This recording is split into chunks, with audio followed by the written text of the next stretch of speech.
Well drilling guys are here.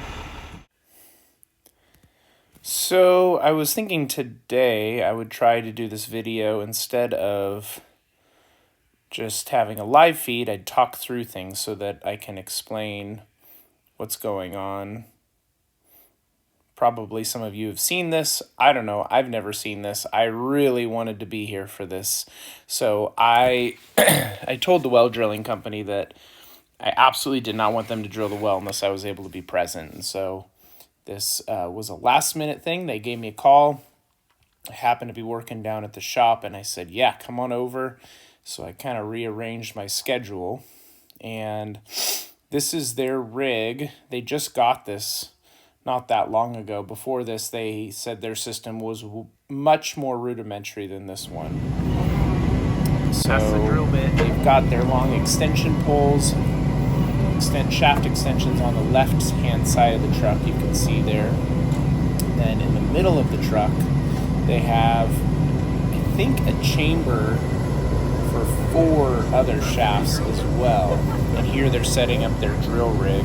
So that's their bit, the drill bit there.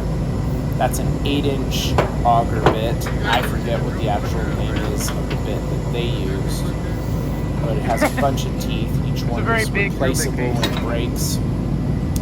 The guy here setting things up was telling me that I think they're already there. The soil or the rockiness of our area does not really lend itself to breaking bits very often. So he said You're it's the one who likely inflicted that it on yourself. They will suffer very little damage from the well that was drilled here today. I didn't ask him after if anything broke, but he said it's very unlikely in this area. There's other parts where they drill, so they'll break bits left and right, or at least teeth off of it. So that cable there is used throughout the process to lift up the shaft extensions, get them into place, and move things around, and then eventually once the casings, which you'll see later on, that is helpful for all of this process. It really makes doing this very little effort for them. So he's just removed one of his shaft extensions there to put the bit. They thread it in. Then that's cool. Shortly after this, they get started with drilling. Sorry, y'all. I had my dumb finger in the way for a few seconds of this video, but here they start drilling, and you start seeing some dust, some of the debris coming out from the hole down below pretty soon here. And this is, at this point, they haven't used any water, but eventually once they get down, I believe after this first shaft is when they start using water. So each shaft is about 20-ish feet. And then you can see here, it's moving at a decent pace.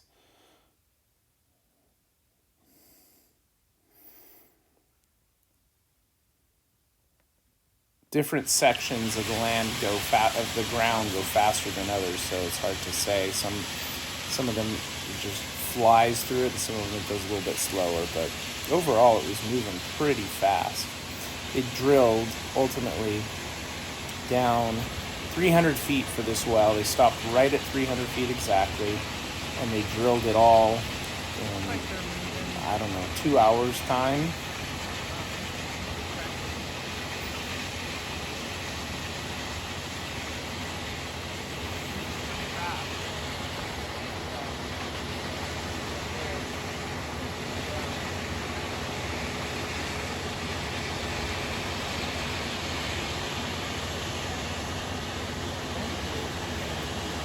So when they drill the well, they're required to track the type of rock that they're going through, the type of dirt they see. And so what he's got there is a little screen with basically a PVC pipe with a little screen attached on the end, and he keeps sticking it under there, checking it, looking at it every so often.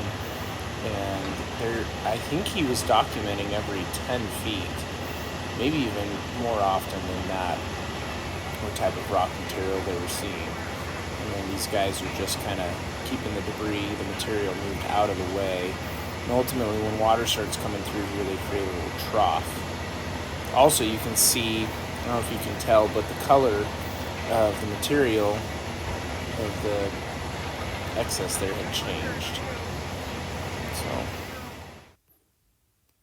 So here you can see he's starting to unthread that shaft extension. They put some sort of a anti-seize lubricant on it. And they raise it up, bring out another extension, thread it in.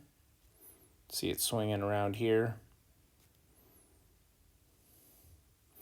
Drops down into the bit or into the drill attachment up top.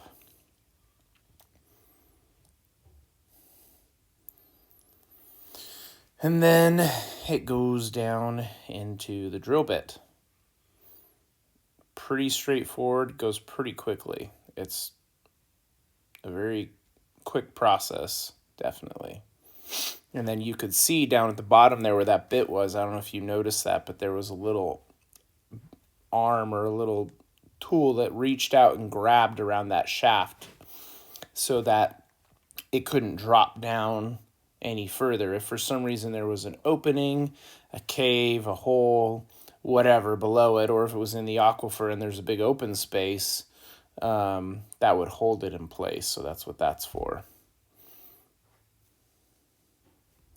So here you start to see water coming up out of the hole, kind of spraying around, and you won't really stop seeing water except at one particular point where they're about 115 feet down and they encounter a cave. And once that happens, all the material, all the drill material, excess material, and all the water is just going underground, and you don't see anything. The bit keeps going down and nothing comes out.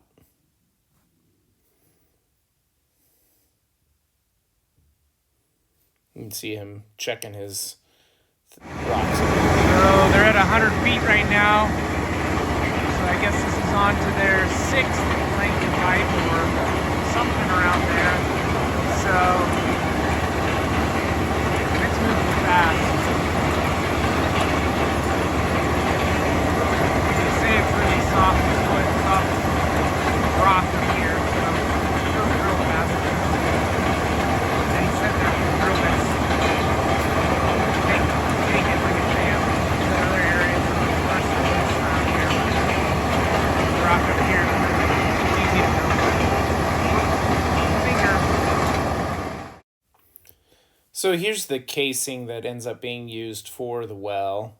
There were 14 or 15 sticks of this, 20 feet long. They have these slits in them, not all of them, but the ones where the water is going to be perking in for the well to actually pump up. That's where they use those particular pipes. And the rest of the pipes, about one pipe at the bottom, they end up putting a fixed pipe with no slits in them, and then the others are all slotted, whatever you want to call it, up for, 100 feet. And then the rest of them are just regular solid pipes. And the casing's a 4.5-inch PVC casing, and they use these little clips. I don't know how to describe them, like a zip tie almost kind of thing, but different than that, like a rod that slips into a little hole. You'll see at some point here when he starts doing the casing, it'll make more sense. Here you can see the color of the water has totally changed, and it changed fast from one color to the next in a matter of seconds at one point. It's very interesting. So I changed perspectives here so you could see the other side of their well drilling rig. This is a 5 or 6 year old unit, they said, and these things are not cheap. So it's understandable why they charge what they charge, because there's a significant investment in this piece of equipment. And if I had a piece of equipment like that, I would have to charge for that too. Look at the fan on that truck. Keep things cool.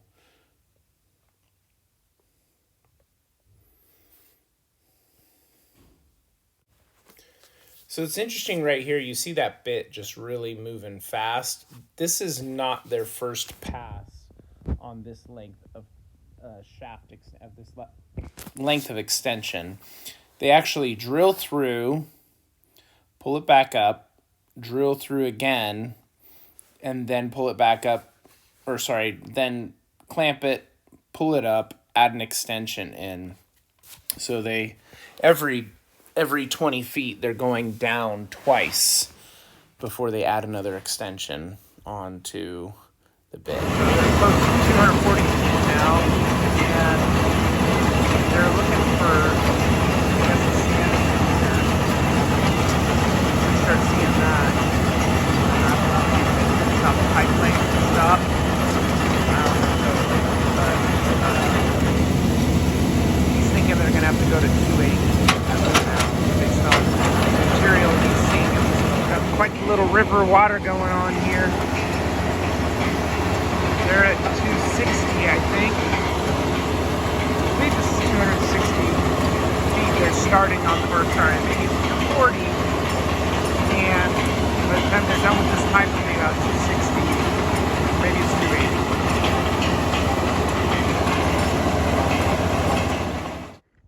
So the guys finished drilling today. They stopped it right at 300 feet. They hit water at 115 feet, but there's a section of water where there was a cave, and so they're gonna have to cap it or whatever. I forget what they said, but they won't be able to use that as actual water space from about 115 to 175 feet. But from 175 to 300 is all water. So again, I don't know exactly how that's going to work, but we'll find out tomorrow. They're going to come back out tomorrow, put the casing in. They have to do some readings with some equipment, and this is the result of drilling 300 feet. Lots of water and a decent amount of material. Anyway, we'll check in with you guys tomorrow and show you the final result.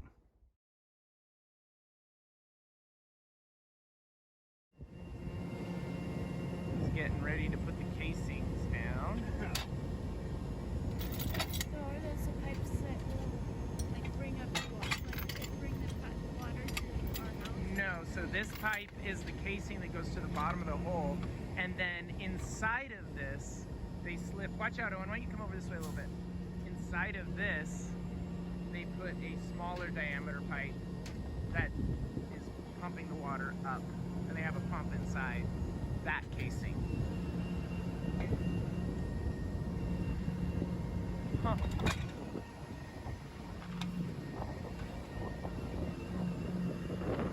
Down she goes into the hole.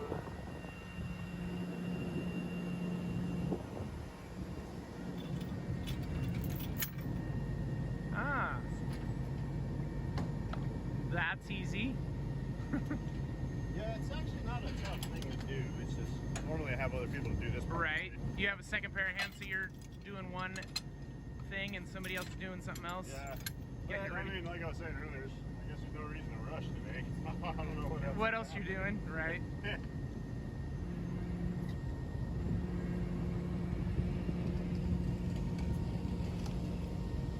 So that first pipe wasn't perforated or slit it like this, right? No, it wasn't. Okay. Because that blue clay that I gave you, Yeah, I don't want it getting in these holes. gotcha. So that first pipe's got no holes because that stuff, that blue clay is a real pain in the butt. Because if you ever have to drill deeper than it and you wait too long, it'll close back up. Oh, You'll have to re-drill the hole. okay. Saturated clay is not fun to drill through.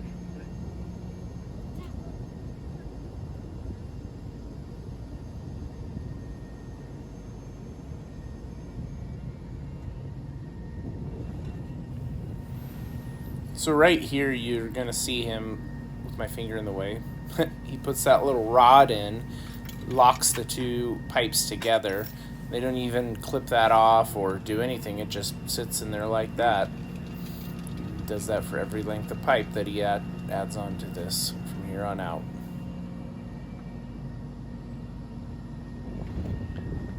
All right, so we've got a quick well update here for you. This is our casing. It's a 4.5-inch casing, goes down 300 feet, and they have left for the day. They dropped the casing in, but they still have to come back and drop the pump, drop the 1.25-inch line that feeds it, as well as pour a concrete pad, and then they're going to they've got what they call a packer, which is a rubber gasket, a seal. At least in this case, there's a rubber gasket that's down about, I believe, 115 feet, and then they're going to gravel pack it around it above, up to this level, or at least up to a certain level, and then pour a concrete pad up here and seal that all off. So we'll check in with you when we get more done. That's all I have for today. All right, bye.